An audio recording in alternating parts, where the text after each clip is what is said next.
кашель, это сухой кашель.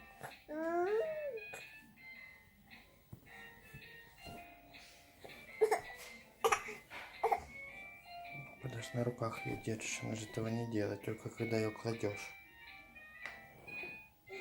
Значит, вот так вот легкие как-то перед.